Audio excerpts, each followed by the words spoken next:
दोस्तों मेरी बातों को ध्यान से सुनिएगा। मानकर चलिए एक आदमी के साथ एक खतरनाक एक्सीडेंट हो जाता है। एक्सीडेंट की वजह से उस आदमी की गर्दन के नीचे का पूरा शरीर काम करना लगभग बंद कर देता है, लेकिन उस आदमी की गर्दन का ऊपर का भाग यानी उसका दिमाग अभी भी एकदम अच्छे तरीके से काम कर रहा है। अब एक सवाल का जवाब दीजिए, क्या उस आदमी का दिमाग ट्रांसप्लांट करके किसी और शरीर में जोड़ा जा सकता है? ये एक ऐसा सवाल है जो लंबे समय से दुनिया भर के वैज्ञानिकों के दिमाग को परेशान करके रखा हुआ है। उनका मानना है कि जब किसी आदमी का लिवर ट्रांसप्लांट हो सकता है, हार्ट ट्रांसप्लांट हो सकता है, स्किन ट्रांसप्लांट हो सकती है, हेयर ट्रांसप्लांट हो सकते हैं, तो फिर किसी का दिमाग क्यों नहीं? शरीर के बाकी अंगों की तरह किसी इंसान के दिमाग को ट्रांसप्लांट करके किसी और के शरीर से क्यों नहीं जोड़ा जा सकता? इसी बात को सोचते हुए साल 1900 के दौरान एक ब्रिटिश वैज्ञानिक ने एक अलग नस्ल के कुत्ते के खोपड़ी को उसके शरीर से अलग करके दूसरे नस्ल के कुत्ते के साथ जोड़ दिया। वैज्ञानिकों को इस बात का पूरा भरोसा था कि जैसे ही सर्जरी पूरी होगी कुत्ता होश में आ जाएगा, लेकिन अफसोस कि ऑपरेशन के लगभग एक सप्ताह बाद भी कुत्ता होश में नहीं आया और पता चला उस कुत्ते की मौत हो चुकी है।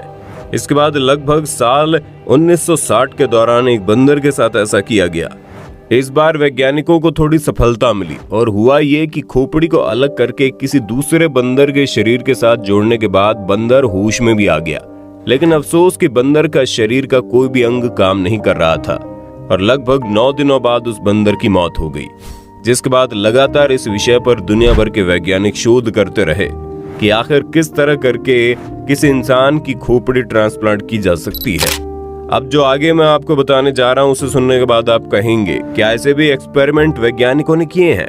लगभग 80 साल का वक्त निकल चुका था, जिसके बाद साल 1982 में न्यूयॉर्क सिटी के माउंट सिनाई मेडिकल कॉलेज में एक डॉक्टर ने चूहों के ब्रेन को ट्रांसप्लांट करने की कोशिश की।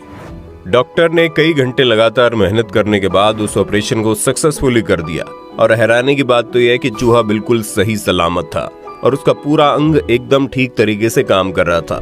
जिसके बाद 6 जून 1998 में पिट्सबर्ग मेडिकल सेंटर सर्जन की टीम ने वर्ल्ड का सबसे पहला ट्रांसप्लांट किया, जिसमें उन्होंने दिमाग के एक सेल को ट्रांसप्लांट किया था। यानी डॉक्टर ज्यादा बड़ा रिस्क नहीं लेना चाहते थे, इसलिए पूरे दिमाग को ट्रांसप्लांट करने की बजाय दिमाग के एक छोटे से हिस्से को ट्रांसप्लांट किया।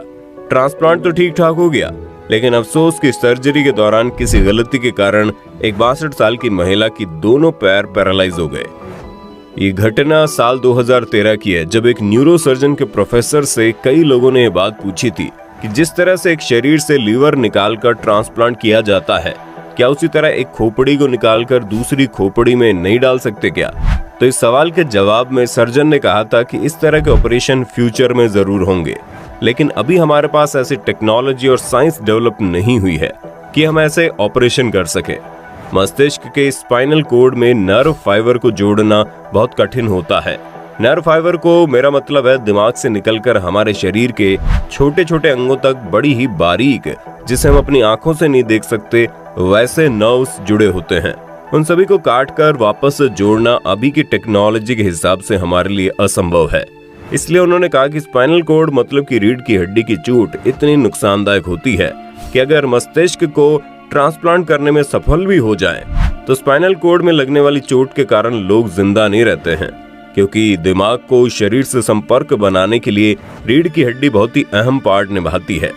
ऐसे में अगर दिमाग को ट्रांसप्लांट किया जाए तो सिर से जुड़ी हुई हड्डी में चोट लग जाएगी और इतने बड़े ऑपरेशन को झेलने के लिए कोई बॉडी जल्दी तैयार नहीं होगी। इसलिए ब्रेन ट्रांसप्लांट से पहले एनिमल टेस्ट किया जाता है और जब एनिमल के ऊपर ये रिसर्च हो रही होती है तो इसका पूरा परमिशन लेकर सरकार से लेना पड़ता है। ये प्रोसेस काफी लंबा होता है। आज भी इस प्रोसेस को सही से करना मेडिकल साइंस के लिए एक चुनौती है।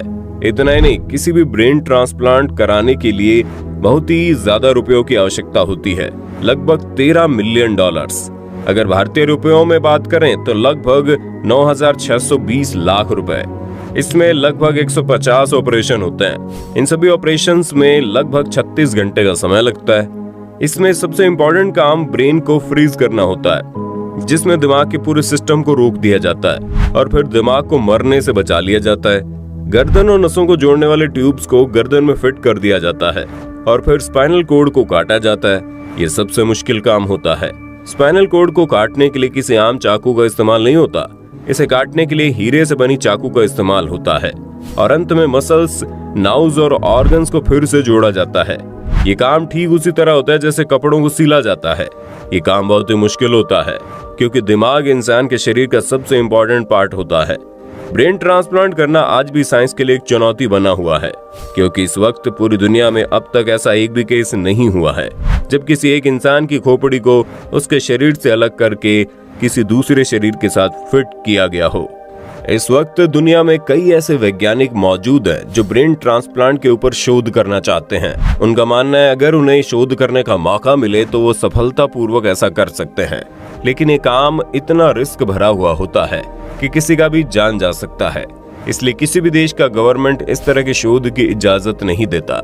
अमेरिका के एक डॉक्टर का कहना है कि उन्हें इस तरह के ट्रांसप्लांट करने की इजाजत अमेरिका में नहीं मिल रही है, इसलिए वो चीन में जाकर इस ट्रांसप्लांट पर शोध करेंगे। इसलिए उन्हें कुछ ऐसे लोगों की जरूरत है जो अपने अंगों को दान करने की इच्छा रखते हों। आपको जानकर हैरानी होगी कि शोध करने वाले उस वैज्ञानिक पर भरोसा करते हुए रूस में रहने वाले एक शख्स ने अपने ऊपर शोध करने की इजाजत भी दे दी। दरअसल रूस में रहने वाला एक आदमी ऐसा है जिसका दिमाग तो ठीक तरीके से काम करता है, लेकिन उसके शरीर का कोई भी अंग ठीक तरीके से काम नहीं करता। उसके सभी अंग लगभग बेकार हैं। लेकिन इस ट्रांसप्लांट के पीछे बहुत ही अधिक पैसे खर्च होने वाले थे, जो पैसे समय पर अरेंज नहीं हो पाए। ये वजह है कि पैसों की कमी के कारण वैज्ञानिक समय पर उस शोध को आगे नहीं बढ़ा पाए। इसी बीच रूस में रहने वाले उस शख्स की शादी हो गई। शादी के बाद उसकी पत्नी और परिवार वालों ने उस डॉक्टर के साथ किए गए एग्रीमेंट को खत्म करवा दिया और अब वो डॉक्टर उस बात का इंतजार कर रहा है कि कोई आदमी ऐसा आए जिसके ऊपर इस तरह का शोध किया जा सके। दोस्तों, जाते जाते आपको बता दें, ऑर्गन ट्रांसप्लांट किसी को नई जिंदगी देने का जरिया है। अगर किसी इंसान का कोई अंग खराब हो जाता है तो उसके उस अंग को ट्रांसप्लांट करके उसकी जिंदगी को बचाया जा सकता है। लेकिन आपको जानकर हैरानी होगी, हमारे देश में किडनी के लिए 4 साल, लिवर के लिए 2.5 साल और हार्ट के लिए 2-2 साल की वेटिंग लिस्ट है, क्योंकि कोई भी मृत्यु के बाद अपने चहेतों के अंगों को दान नहीं करना चाहता। बात तो अगर राजस्थान की करें तो सिर्फ राजस्थान में 20,000 मरीजों को किडनी, 25,000 को लिवर और 8,000 को हार्ट की सख्त जरूरत है। लेकिन सरकार की कई कोशिशों और लाखों रुपए खर्च करने के बाद भी पिछले 2 साल में हालात और बिगड़े हैं। शायद आपको यकीन ना हो, लेकिन इतनी भारी डिमांड होने के बावजूद भी साल 2018 में सिर्फ 4 ट्रांसप्लांट हो पाए और साल 2019 में सिर्फ और सिर्फ 1 ट्रांसप्लांट। दोस्तों, अक्सर हमारे कुछ लोगों की मृत्यु इस तरह से होती है जिनमें उनका दिमाग शरीर से पहले मर जाता है। ऐसे इंसान के शरीर के अंग जैसे कि किडनी, हार्ट और लिवर जैसे अंग किसी दूसरे इंसान को नया जीवन दे सकते हैं। आपको जानकर हैरानी होगी, देश में प्रति 10 लाख पर सिर्फ 30 और राजस्थान में प्रति 20 लाख पर महज 1 डोनर ही मिल पाता है। यानी कि अगर देश में 10 लाख लोगों को किडनी की जरूरत है तो उनमें से महज 30 लोगों को किडनी डोनेट करने वाला आदमी मिल जाता है। यही वजह कि प्रदेश के 53,000 से ज्यादा लोग कई साल से ऑर्गन का इंतजार कर रहे हैं और अधिकतर लोग तो ऐसे हैं जो डोनर का इंतजार करते करते ही मौत की नींद सो जाते हैं। दोस्तों, आपको बता दें, किसी इंसान की मृत्यु के बाद भी उसके शरीर के कुछ खास अंग कई घंटों तक जीवित रहते हैं, या कहिए इस काबिल रहते हैं कि यदि उन्हें किसी और व्यक्ति के शरीर में लगा दिया जाए तो वह फिर से जीवन देने का काम करते हैं। मृत व्यक्ति के शरीर में सबसे कम समय तक आंखें और सबसे अधिक समय तक किडनी इस लायक रहती हैं कि उन्हें किसी और शरीर में प्रत्यारोपित किया जा सके। लेकिन अफसोस की जानकारी के अभाव में 99% से ज्यादा लोग ऐसे हैं जो अंगदान में रुचि नहीं रखते। अगर अंगदान किया जाए, हर साल न जाने कितने हजार लोगों को मरने से बचाया जा सकता है। दोस्तों, उम्मीद करते हैं जानकारी आपको अच्छी लगी होगी। वैसे जाने से पहले आपसे एक सवाल है, आपके मुताबिक मृत्यु के बाद क्या अंगदान करना सही है या गलत? आप हमें कमेंट करके बताइए। वीडियो अच्छी लगी तो लाइक कीजिए, चैनल को सब्सक्राइब करके बेल आइकन दबा देना, क्योंकि the earth adventure in Hindi की टीम आपके लिए हर रोज ऐसे ही जानकारियां लाती रहती है।